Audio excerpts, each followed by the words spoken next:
Adalah habiskan aja nih.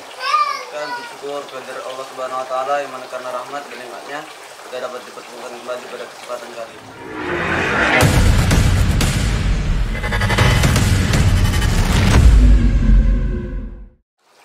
Bismillahirrahmanirrahim. Assalamualaikum warahmatullahi wabarakatuh. Waalaikumsalam warahmatullahi wabarakatuh. Alhamdulillahilladzi hadana li hadza wa ma kunna linahtadiya laula an hadanallah. Asyhadu an la ilaha illallah wa asyhadu anna Muhammadan abduhu wa rasuluh la nabiyya wa la rasula ba'dah amma ba'd. Alhamdulillah wasrati rahimakumullah. Malam ini setelah kita melaksanakan buka bersama tuan rumahnya Om Wiwi dan Teja, alhamdulillah luar biasa ya nikmat yang Allah berikan kepada kita semua. Dan ini nikmat yang sangat-sangat patut kita syukuri, dan juga nikmat yang paling utama yaitu nikmat iman dan Islam. Iman dan Islam ini adalah nikmat terbesar. Tidak ada nikmat yang paling besar, lebih besar daripada nikmat-nikmat tersebut. Salawat beserta salam senantiasa kita panjatkan kepada baginda Rasul Muhammad SAW.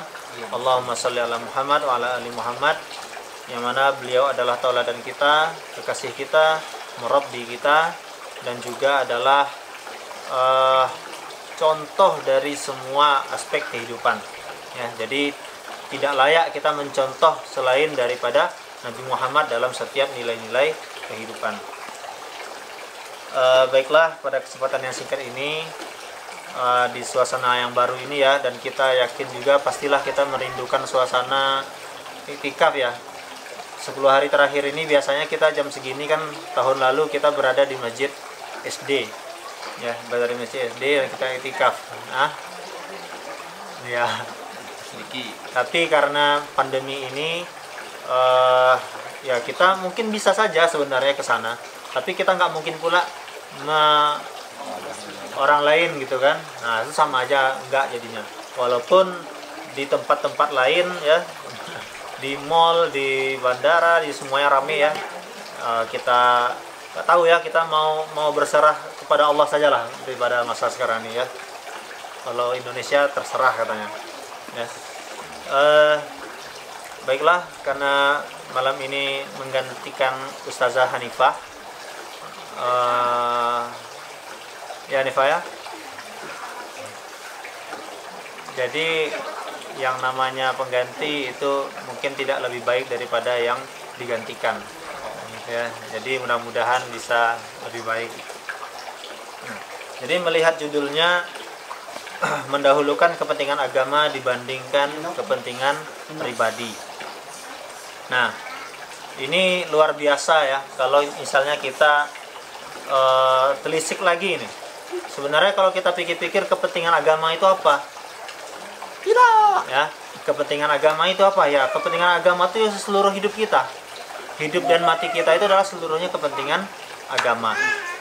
Nah, jadi sebelum kita memikirkan apa kepentingan pribadi kita, apa kepentingan agama kita itu, ya kita tahu apa dulu, ini kepentingan agama kita ini apa gitu. Ya, jadi apa yang harus kita dahulukan dibandingkan kepentingan pribadi kita dalam aspek agama. Ya. Nah, surati rahimakumullah. Sebelum itu kita lihat dulu ke dalam diri kita. Ya, ini tazkirah ya bagi kita semua, pengingat. Kita lihat ke dalam diri kita, coba kita berdiskusi ke dalam diri kita dengan diri kita masing-masing. Sebenarnya kita ini apa? Ya kan? Kita nih siapa? Kita ini apa dan kita ini mau apa? Ya kan? Kalau kita nggak tahu siapa kita, ya kita ini, misalnya saya Ahmad, ya kan? Faisal katanya saya Faisal. Nah, ini banyak yang saya contohkan ya, tidak harus terus sekarang ya. Kalau kata Akil ya saya ini Akil. Saya sekolah, saya mau kuliah. Nah gitu. Ya, kalau misalnya kita sudah tahu siapa kita, habis itu kita mau ngapain? Oh, saya ini manusia gitu kan. Habis itu kita mau ngapain? Apa tujuan kita? Ya. Kalau tujuan kita mau sekolah, udah dapat kita sekolah. Setelah sekolah kita mau apa? Kan? Mau belajar. Nah, setelah belajar sudah dapat ilmu, habis itu kita mau ngapain lagi? Nah, tamat dari sekolah mungkin kita mau kuliah. Dapat kita kuliah di tempat yang kita inginkan. Misalnya Akil dapat kedokteran UI, kan? Sudah dapat kuliah di sana, terus mau ngapain lagi? Mau kerja. Nah, kerja itu untuk apa lagi? Kan terus bersambung gitu, berantai. Mau ngapain kita nih? Sudah kerja, kerja untuk dapat uang, misalnya, untuk menjemput rezeki. Nah, sudah dapat rezeki dah, mau ngapain lagi? Mau nikah, kan? Mau nikah ya, umam lah ya. Janganlah Akil ya.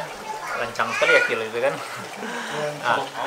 Jadi Faruk juga ya. Nah, jadi sudah menikah, tujuan kita menikah itu apa? Nah, kan mikir lagi kita, menikah itu kita sudah tahu ngapain? Kita mau punya keturunan, mau punya anak. Nanti sudah dapat anak misalnya, terus mau ngapain lagi? Gitu kan? Terus mau diapain tuh anak itu gitu kan? Mau dididik, mau kayak mana, mau diapain? Nah, dengan pertanyaan-pertanyaan itu, mau diapakan itu semua? Harta kita sudah dapat, kita mau dibelanjakan, setelah belanja itu mau diapain tuh barang? Akhirnya kita flashback kepada diri kita kembali, bahwa dahulu sekali kita pernah taken MOU dengan Allah Subhanahu wa taala di dalam surat Al-A'raf 172 ya. Allah meminta kesaksian kepada kita, penggalannya itu alastu bi rabbikum, kata Allah kepada ruh kita saat itu, dan semua kita menjawab bala syahiduna. Ya, kami bersaksi bahwa engkau adalah Tuhan. Nah, lalu setelah kita bersaksi, barulah Allah mengizinkan roh kita untuk masuk ke dalam janin, barulah kita dilahirkan. Nah, jadi setelah tahu ternyata kita pernah taken MOU dengan Allah Subhanahu wa taala, jadi semua hidup kita ini ya udah adalah kepentingan agama semuanya. Dan semuanya itu harus kita dahulukan dibandingkan kepentingan pribadi. Kepentingan pribadi itu bisa jadi juga adalah kepentingan agama. Nah, setelah kita menyadari bahwa tidak mungkin kita mendahulukan kepentingan pribadi apapun dibandingkan kepentingan agama, artinya semua yang bertolak belakang dengan ajaran agama kita itu tidak layak kita dahulukan dibandingkan kepentingan agama. Contoh apa? Dia itu kepentingan agama itu. Irham man fil ard, yarhamukum man fis sama.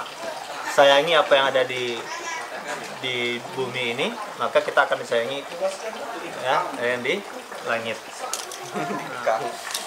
Nah, jadi gini, contohnya apa lagi ya? Karena kepentingan pribadi ini semuanya sebenarnya bisa disandingkan dengan kepentingan agama, kecuali kepentingan pribadi kita tidak ada hubungannya dengan agama. Itu ya. Oh iya benar. Ya, jadi gini. Tadi kan kita menyadari, kita sudah meyakini, bersaksi bahwa Allah adalah Rabb kita. Rabb ini kan artinya itu ada 3 ya, adalah raja, adalah pencipta, dan juga adalah pemberi rezeki. Nah, dan semua hidup kita ini untuk itu. Ya, ketika kita bangun di pagi hari, kita berpikir hari ini kita mau ngapain. Kita harus menyusun target-target kita, ya. Dan target kita ini tidak sembarang target. Nah, assalamualaikum. Tidak sekedar target misalnya kayak tadi, targetnya mau kuliah di sini, targetnya mau kerja di sini, targetnya setelah kerja kita mau menikah dengan si ini, dengan si itu, dan seterusnya. Bukan sekedar itu. Kita susun target berdasarkan apa yang dituntut oleh agama kita. Kita susun target kita dari sisi ruhiyah. Sisi ruhiyah kita apa yang ingin kita targetkan, gitu ya. Di sisi jasadiah kita juga apa yang ingin kita targetkan di dalam jasadiah kita. Kalau dalam ruhiyah, dalam ruh kita meningkatkan ibadah, kita mengkhatamkan Al-Quran, kita menghafal Al-Quran, mengamalkan Al-Quran, kita bersedekah, semuanya itu sisi ruhiyah. Kita qiyamul lail, kita intinya meningkatkan ruh kita, itu kita targetkan. Sehari kita sholat sunnah berapa rakaat, sehari kita sholat duha berapa rakaat, dalam sehari itu kita tilawah berapa halaman, dalam sehari kita ada berinfak berapa, gitu kan. Nah, ini kita targetkan, itu sisi ruhiyah kita. Dan jangan sampai kita berfokus pada sisi ruhiyah saja. targetkan pula dalam sisi jasadiah kita. Dalam sehari kita push up berapa puluh kali? Bong. Ya, dalam sehari main pingpong berapa menit? Ya kan? Dalam sehari kita apa itu? Umam freeletic ya? Apa istilahnya? Freeletic. Nah, berapa jam mau membugarkan diri kita? Joggingnya berapa lama? Itu juga kebutuhan agama juga. Karena Allah mencintai hambanya yang kuat dibandingkan yang lemah. Dari ruhiyah tadi juga dalam ibadah. Di dalam hadis dikatakan ahabbul a'malu ilallahi ta'ala adwamuha wa inqal. Allah paling mencintai amalan-amalan yang rutin dilakukan meskipun sedikit. Jangan sampai kita secara globalnya ya, kita tilawah khatam Al-Quran itu cuman di bulan Ramadan saja. Lepas Ramadan tidak pernah kita khatamkan Al-Quran. Kalau kita kecilkan lagi, kita mau menghatamkan Al-Quran di 10 hari terakhir saja. Yang di apanya belum. Atau kita kecilkan lagi kita berinfak, sekali infak 1 juta. Setahun ke depan nggak ada infak lagi. Nah ini alhamdulillah kita dicontohkan sama umi-umi dan abi-abi kita setiap tahun ya, walaupun bukan di Ramadan, atau kita bagi-bagi sembako, kita bagi-bagi hanya di bulan puasa atau di masa pandemi saja. Tidak, alhamdulillah kita sudah ada melakukan di luar masa-masa seperti ini. Nah, tidak cukup ruhiyah dan jasadiah saja. Kita juga harus menyusun target kita dalam harokiyah. Nah, ini. Ruh kita sudah kita matangkan, jasad kita matangkan. Kira-kira pengaruh dengan ruh kita yang matang dengan jasad kita yang matang tadi, kira-kira berguna tidak untuk peradaban ini? Kan? Kira-kira ada tidak jasa kita untuk menjayakan Islam ini? Kan? Jadi harus ada di harokiyahnya juga. Kita bergerak di bidang apa? Nanti Faisal bergerak di bidang atlet e-sport. Ya. Kalau Akil di bidang kesehatan misalnya, Faruk di bidang ekonomi, Zaki di bidang syar'i, Bang di bidang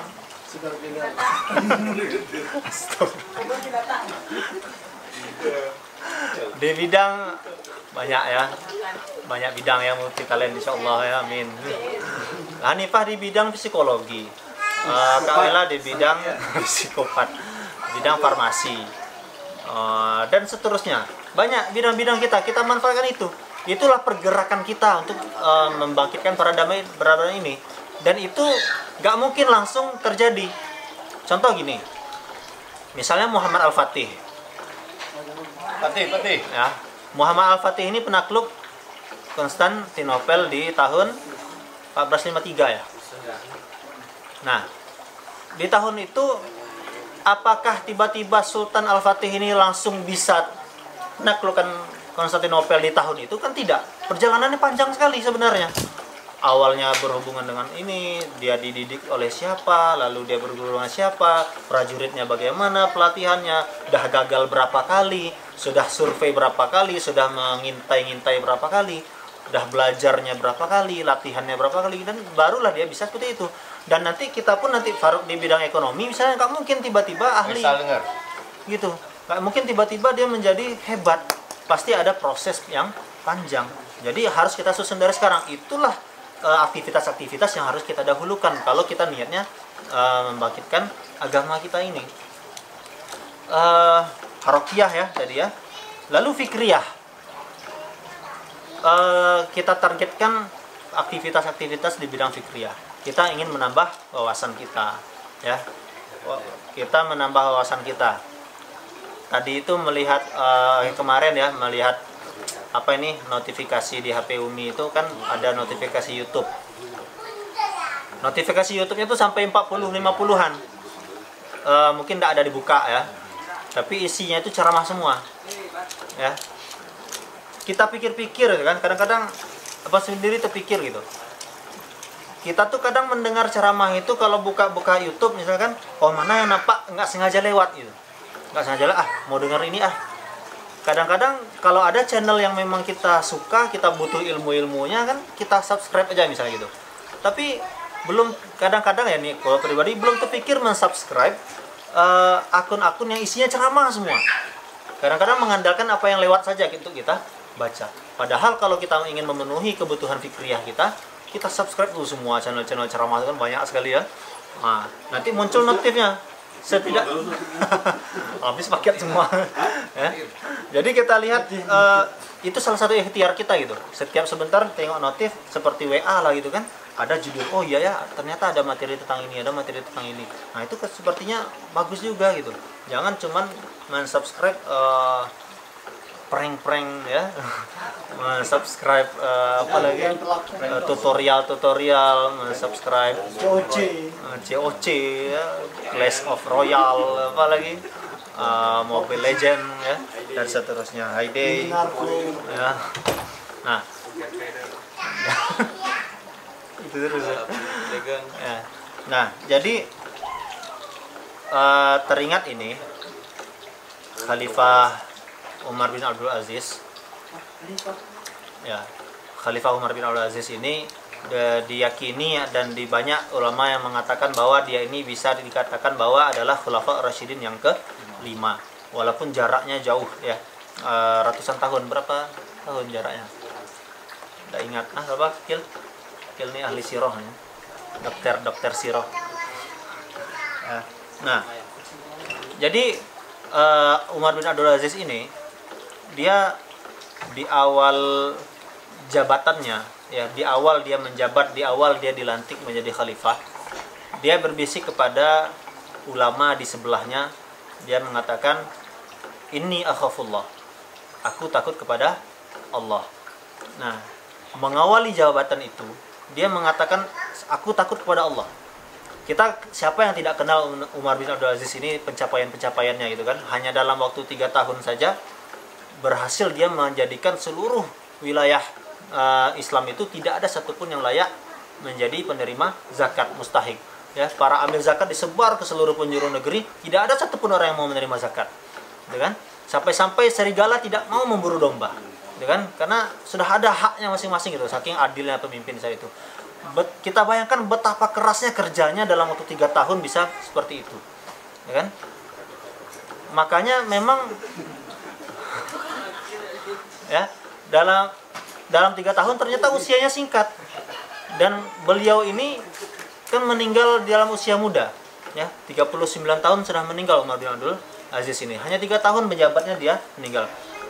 Dia padahal badannya bugar, badannya sehat ya, besar, batang lehernya itu kekar gitu.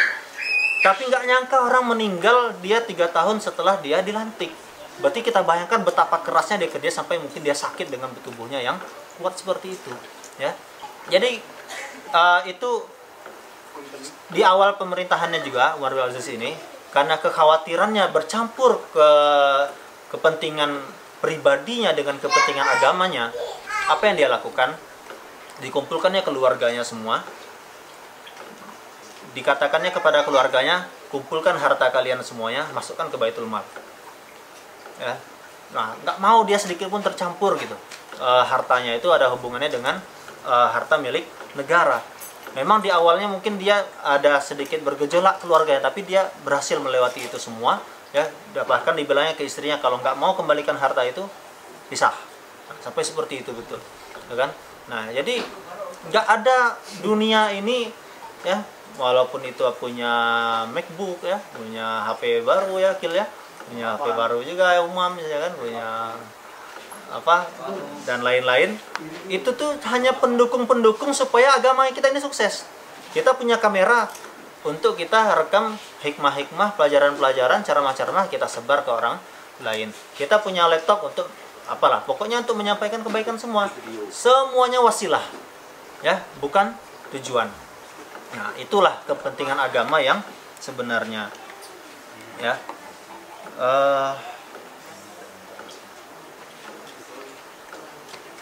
Udah berapa menit nih ya? Nih, dipercepat. Nah, jadi kalau kita menyadari tadi bahwa hidup kita ini hanyalah untuk agama kan, wa ma khalaqtul jinna wal insa illa liya'budun. tidak diciptakan manusia dan jin itu hanya kecuali untuk menyembahku, kata Allah. Ini nggak main-main gitu ya. Kita nggak ada lagi istilah ini apa nih, kurang nggak punya ini nih, aksesoris ini nih apa segala macam. Itu nggak jadi pikiran kita lagi ya. Itu nggak jadi pikiran kita lagi. Yang kita pikirkan itu adalah bagaimana caranya semua yang kita miliki, yang nggak salah kita bahkan Rasulullah itu memiliki kuda yang paling mahal dulu ya. Rasulullah itu memiliki kuda yang sangat kendaraannya mahal sekali ya. Nggak masalah, asalkan apa yang kita miliki itu menghantarkan kita ke surga gitu. Jangan sampai kita beli HP ya, nanti di malam Lailatul Qadar, malam 27 main game. Wah, 1000 bulan main game kan, ngeri sekali kan. Konser. Jangan sampai konser pula kan, di saat-saat social distance seperti ini malah konser ya. Nah ini kalau orang itu tajam basirahnya ya, pandangannya jauh ke depan seperti Umar bin Abdul Aziz tadi. Kenapa dia di awal pemerintahannya dia mengatakan ini akhafullah? Artinya dia tahu bahwa dengan jabatannya ini dia bisa masuk neraka ya kan. Jadi jauh sekali pandangannya. Dengan rasa takutnya itulah menjadi energinya yang sangat besar sekali untuk bisa menjayakan Islam ini. Nah, bisa jadi Faruk setiap baru beli satu barang itu kan, atau Faisal kan, beli HP baru, ini ya khafullah, masya Allah, gitu kan? Kan? Supaya tidak, untuk menghidupkan malam-malam Ramadan. Nah, usrati rahmatullah. Sekarang kita lihat realitanya. Di dalam penjabaran tadi, kira-kira posisi kita di mana? Nah, ini coba kita jawab di diri kita masing-masing. Di dalam penjabaran tadi, di dalam jenis-jenis target-target tadi, di dalam pencapaian kita selama hidup ini, kira-kira posisi kita ini ada di mana? Apakah kita sudah masuk ke dalam tahap yang memang kita memikirkan umat ini, atau kita masih memikirkan diri kita pribadi, bagaimana supaya kita untung tanpa terlalu peduli dengan umat ini.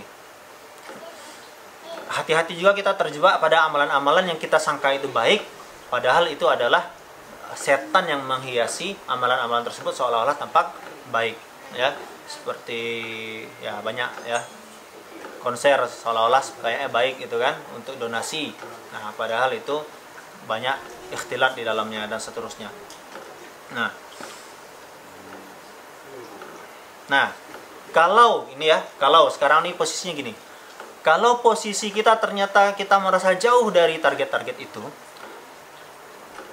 aktivitas kita masih jauh dari yang ideal gitu kan. Misalnya kita bangun pagi itu masih susah, lalu kita setelah subuh itu tidur pagi ya, ini luar biasa nih ya. Kita tempel juga di rumah deh, kalau tidur pagi denda ya. Di sini kan ada denda ya. Nah, tiap hari ada denda atau sesekali? Yang lagi Abi. Hah? Yang lagi Abi. Ya. Nah, tidur pagi lalu kita tilawahnya sesekali saja, belum dawamah ya, belum kontinu, atau masih jauh lah dari itu. Jangan sampai kita takut tidak ikhlas untuk memulai aktivitas yang bagus itu. Contohnya siapa lagi nih? Akil lah misalnya kan. Apa ya Akil ya? Misalnya Akil ini jarang sholat sunnah. Misal tiba-tiba Akil pengen berubah ya, Akil pengen berubah, nah mulai sekarang mau rutin lah sholat sunnah. Tapi ada rasa khawatir mungkin, ini wajar mungkin sisi manusiawi dan ini dihasut oleh setan.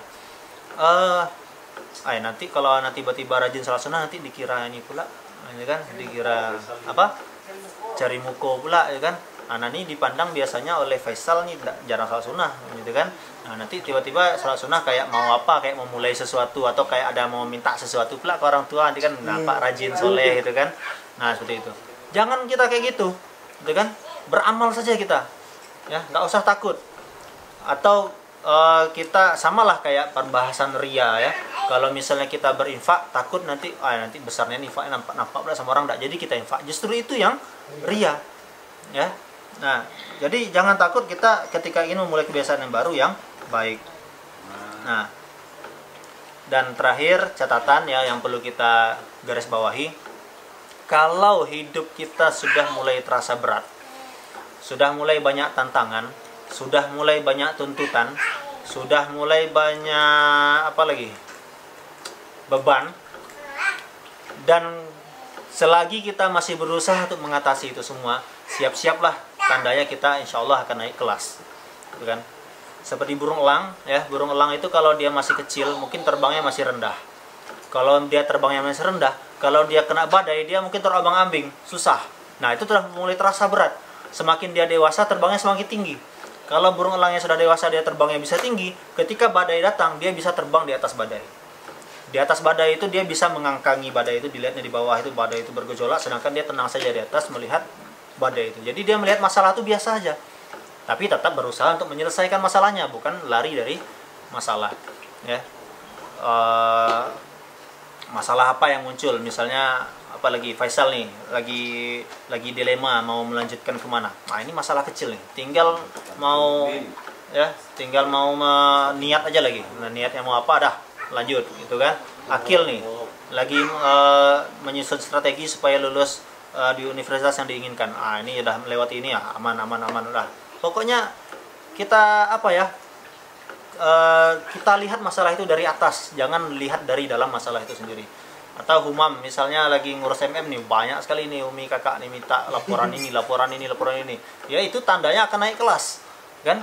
Ketika kita sudah melewati itu semua, udah ada masalah lagi, gitu kan? Semuanya banyak. Hanifah nih disuruh catat ini, catat Hanifah, gitu kan? Nah, disuruh catat ini, catat itu kan? Nanti kita Hanifah, ini masalah kecil nih, bisa diatasi. Nanti di masa yang akan datang kita lihat Hanifah nih ketua panitia Munasharah Palestina sedunia, gitu kan? Nah, bayangkan Hanifah nih ngurus hal-hal yang besar itu kan? Wah, nih tolong urus ini, wah, itu kan? Masya Allah ya, luar biasa. Insya Allah kita semua masing-masing kita punya peran